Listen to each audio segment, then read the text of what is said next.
Do you know the signs of a failing water pump? This guide will walk you through them. The water pump circulates coolant from the radiator through the engine block and back again. The coolant absorbs the engine's heat and is cooled as it circulates through the radiator. This helps ensure the engine maintains an optimal temperature. So what are the signs of a failing water pump?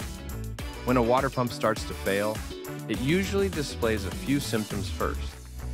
There may be visible leaks under the vehicle or around the water pump location. Whining or grinding noises can be heard from the engine bay.